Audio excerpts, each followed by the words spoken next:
We all dream big dreams. We want to share them. But talk alone won't make them real. When we keep our aims to ourselves, we guard our energy. We learn to work in silence. We focus on each step. Ancient wisdom reminds us that true growth happens in quiet effort.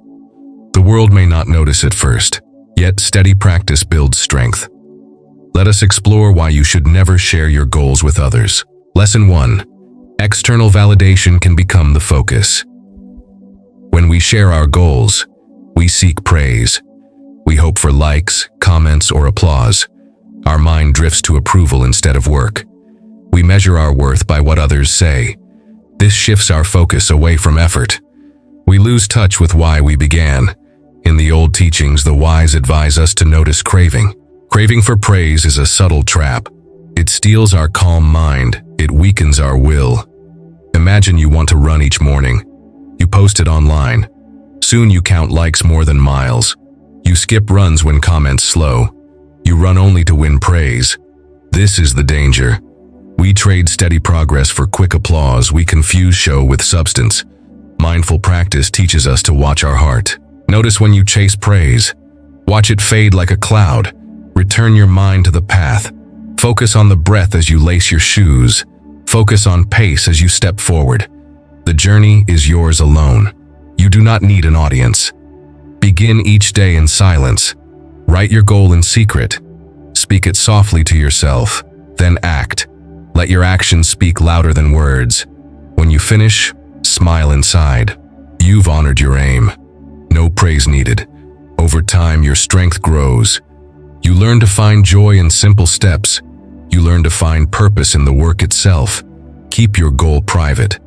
Let validation come from hard work. Let it bloom in your heart. This is true power. Lesson 2. It creates a false sense of accomplishment. Talking about your dreams can feel good. You say, "I will write a book." You imagine applause. You feel a rush inside. That rush can fool you. It can feel like real progress. But words are not steps. They are clouds passing by. The wise ones call this mistaking sound for substance. When we speak of success, our mind tastes victory. We pause our effort. We rest on our words. We think we have done the work. But nothing changed. The page is still blank. The run not yet taken. The draft not yet shared. We lifted our spirit with talk. But we did not lift our skills. In simple practice, we learn to spot this trick. We learn to notice the thrill of speaking. We learn to return to doing. We learn that effort is the only path. Every day, action is the teacher. After voicing your plan, schedule a small task. If you plan to paint, buy one brush and make one stroke. If you plan to learn a language, open the book now. Do this before you post or tell.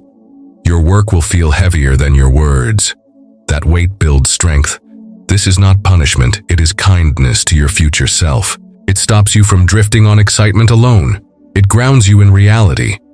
It gives you a gentle proof of progress. When you finish, pause. Feel the quiet joy of doing. No one needs to know yet. You earned that feeling inside. Keep it as your guide. Let it drive you forward. Over time, you'll build a solid record of real steps. You'll look back at actions, not empty promises. This is how you turn words into reality. Lesson 3. Others' opinions can discourage you. When you share your goals, you open the door to advice.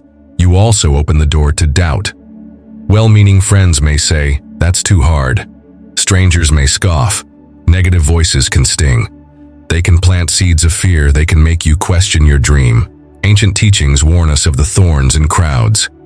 In a busy field, thorns surround each flower. Your gentle hope can be pricked by every doubt. Each prick slows your step. Each drop of doubt makes your heart heavy. Instead, learn to tend your own garden. Keep your aim private. Watch your thoughts like a gardener watches plants. Pull out weeds of doubt. Water seeds of courage. Give your dreams the right space to grow. When a negative thought comes, note it. Say to yourself, "That is not mine yet." Let it pass like a cloud. Return to your breath. Return to your plan. Keep moving forward. If advice comes, listen kindly, but test it in silence. Practice your skill. See what works. Let your own results guide you. Do not let secondhand doubts decide your path. With time, your confidence will grow. You'll face every thought with calm curiosity. You'll learn from true teachers, your actions. You'll find your strength rises with each small victory. Keep your goals close to your heart. Let your work speak louder than opinions. In solitude, you discover your true capacity. You learn to bloom even when the wind howls. Lesson 4. Jealousy or negativity might arise. Sharing your dreams can spark envy in others. You talk of progress. They may compare, they may wonder why they did not start. This can breed tension. It can split friendships. It can plant bitter seeds in the heart. In quiet teaching, we learn to protect harmony. We learn that each person walks a different path. We learn to mind our own journey. We learn to wish well for others in silence. Imagine you post about your art. A friend sees it and feels left behind. They may act cold or speak harshly. This reaction hurts you. You may react back with worry or anger. Now two hearts carry pain. Instead, keep your practice in private. Celebrate each step in your own mind. If you see someone struggle, offer help, not a show. Let kindness flow from your action, not your words. Each morning, set an intention for kindness. Wish yourself and others well. Then begin your work. Do not speak of it. Later, if someone notices, respond with calm gratitude. Let your humility shine. This path builds gentle strength. It prevents rifts. It stops envy from growing. It keeps the mind soft. A soft mind sees beauty in all. It sees the value of each person. When you reach a milestone, be quietly proud. Let your silent joy inspire others. Let it hint at what's possible. But do not push it.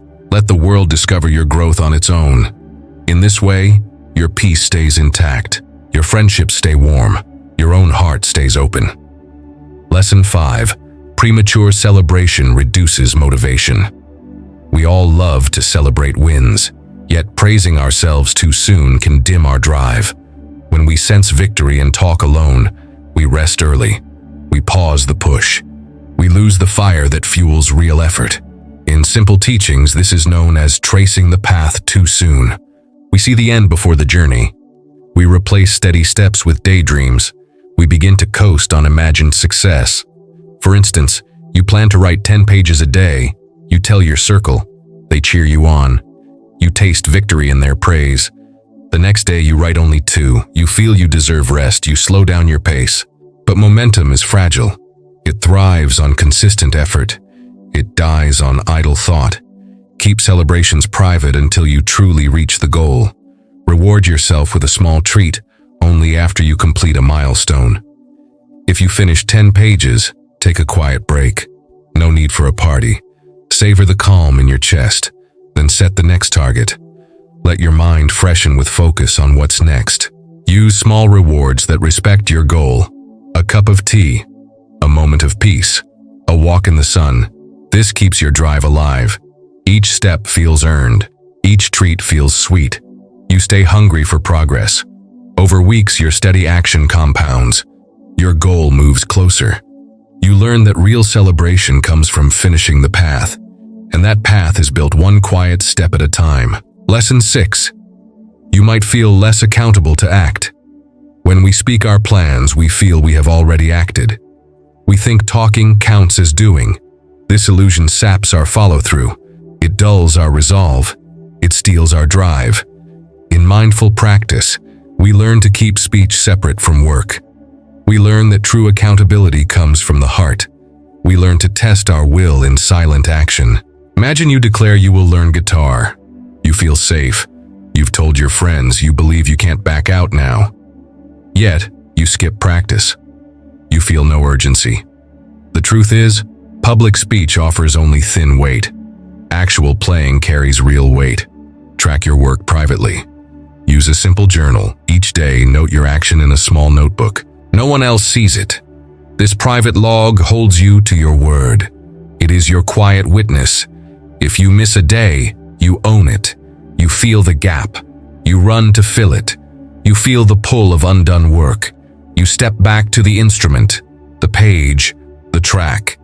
In time, this practice builds discipline. You learn to answer only to your own promise.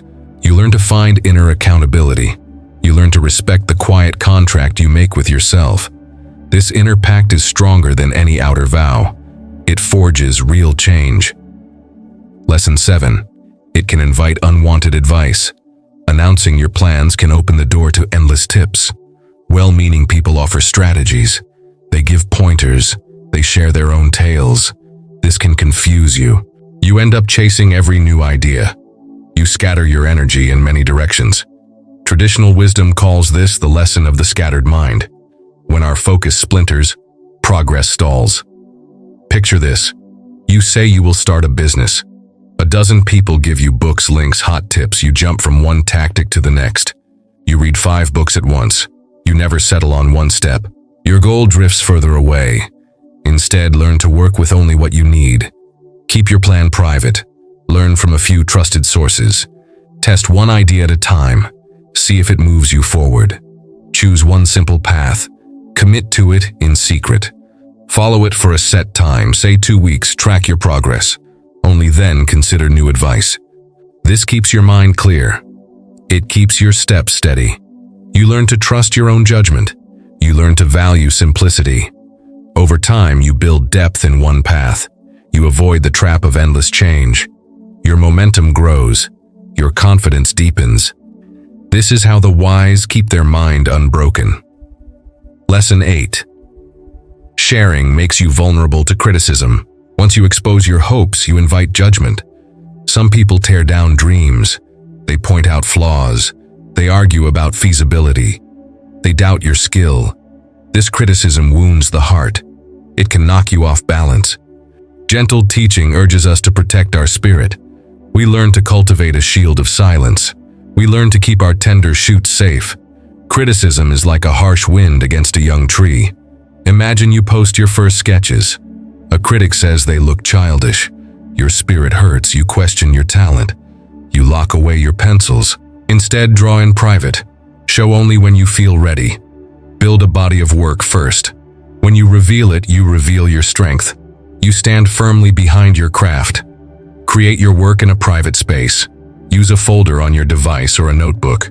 Build a body of work without external voices. Only share when you feel solid. When you do share, those who criticize see a stronger you. Their words carry less weight. You welcome constructive feedback, but only from those you choose. This practice protects your heart. It builds your resilience. It lets you recover swiftly from any jab. Lesson 9. Focus should be on action, not talk. Action is the engine of change. Speech without action is like a map without a journey. We can speak of far-off lands all day. We never travel a single mile. In the quiet path, we learn to turn speech into steps. We learn that true progress shows in what we do. Think of a potter. They talk of clay and form, yet the vessel emerges only through hands on clay. Hours in the workshop shape the final jar. Words cannot replace the kneading. For every sentence you speak about your plan, do 1 minute of work. If you talk for 5 minutes, then spend 5 minutes acting. This tiny rule links words to deeds. You'll quickly learn to speak only when you're ready to act. You'll spend more time doing. You'll build skill from steady practice. This simple habit clears your mind. It reveals what truly matters. It turns dreams into real objects, real skills, real growth. Lesson 10. Privacy allows for uninterrupted progress. When your goal is known, you must satisfy many eyes. You answer questions. You defend your path. You adjust to others' timelines. This distracts from the work itself. In silence, you are free. There is no pressure to perform on demand. There is no need to explain each setback. There is only the quiet rhythm of practice. Imagine a monk in retreat. They wake before dawn. They meditate each hour. They walk the path in solitude. They do not report to anyone. They do not boast. They only deepen. Set aside a daily focus period. Make it sacred. Do not speak of it. Close your door. Turn off notifications. Let the world wait. In that time, immerse yourself fully. Let hours pass unnoticed.